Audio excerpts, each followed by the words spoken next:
Brought to you by V Guard. खरीप हंगाम काही दिवसांवर येऊन ठेपलेला आहे।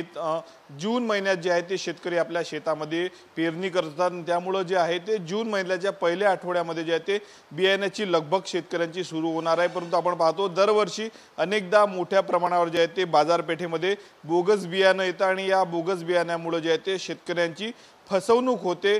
आता हे फसवणूक टाळण्यासाठी आणि बोगस बियाणं जे आहे ते मार्केटमध्ये येऊ नये यासाठी कृषी विभाग काम करत असतं। यावर्षी देखील कृषी विभागाने काही भरारी पथक जे आहे ते स्थापन केलेले आहेत। आपल्या सोबत कृषी विभागाचे अधिकारी आहेत।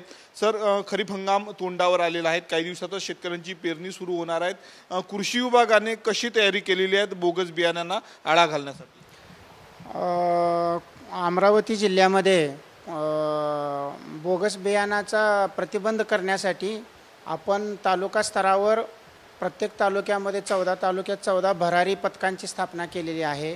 जिल्हा स्तरावरही भरारी पथकाची स्थापना केलेली आहे आणि जे असे दिसून तात्काळ बोगस बियाणे किंवा असा प्रकार दिसला तात्काळ त्याला आपण जप्त करून त्याच्यावर प्रशासकीय लगेच पोलीस कारवाई करून ॲक्शन घेत आहे। भाइयों बहनों, उनके राज में पावर रहे अनस्टेबल और हम रखे सब स्मूथ और स्टेबल। हमारा नेता कैसा हो जो स्टेबल पावर दे वैसा हो। अब की बार वी गार्ड एसी स्टेबलाइजर का चमत्कार। अनेकदा शेतकऱ्यांना बोगस बियाणं आढळून येतो, परंतु त्यांना तक्रार कुठं करावी असं माहीत नसतं। त्यासाठी काही तुम्ही नवीन हेल्पलाईन काढणार आहे किंवा शेतकऱ्यांना थेट तुमच्याशी संपर्क करता यावा यासाठी काही उपक्रम राबवा? त्यासाठी सुद्धा तालुका स्तरावर तक्रार निवारण कक्षाची स्थापना केलेली आहे। शेतकरी तिथे तक्रार करू शकतात आणि त्यावर तात्काळ आपण कारवाई करतोय। कधीपासून हे भरारी पथक कार्यरत होणार आहे 14 तालुक्यामध्ये? आता सर्व तालुक्यामध्ये जिल्ह्यात भरारी पथक म्हणजे कार्यरत झालेली असून त्या पद्धतीनं विक्री माल पण आता बियाणे वगैरे पोच होत आहेत, त्यानुसार कारवाई चालू आहे। उनका बैकअप सिर्फ कल तक और हमारा चांद तक। हमारा नेता कैसा हो जो नॉन स्टॉप बैकअप दे वैसा हो। अब की बार वी गॉट इन्वर्टर बैटरी का चमत्कार। 155 जी बीटी आहेत त्याचा तुटवडा सध्या जिल्ह्यामध्ये दिसतोय। दुसरीकडे अकोटमध्ये जर आपण पाहिलं तर शेतकऱ्यांची तुंबळ हाणामारी झाली 155 साठी। अमरावतीमध्ये काय उपाययोजना करणार आहेत बियाण्यांच्या पुरवठ्यासाठी?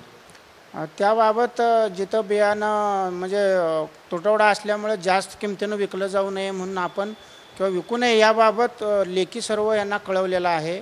आपण त्यानुसार जिथं बियाणं उपलब्ध असेल त्या ठिकाणी आपण कृषी सहाय्यकाला बियाणे विक्री करत असताना तिथं थांबण्याचे आदेश काढलेले आहेत। तर होते कृषी विभागाचे अधिकारी। काही दिवसातच जे आहे ते खरीप हंगामाला सुरुवात होणार आहेत।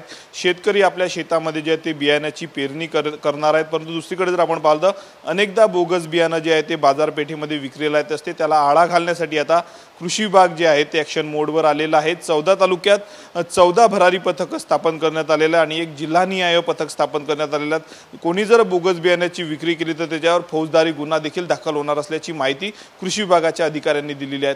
कॅमेरामन अनिकेत दातोंडे सह मी Swapnil Umap, TV9 Marathi, Amravati. Brought to you by V-Guard.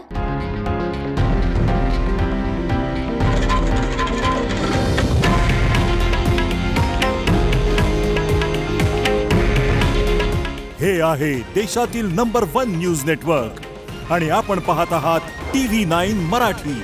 काळजी तुमची, हित महाराष्ट्राचं।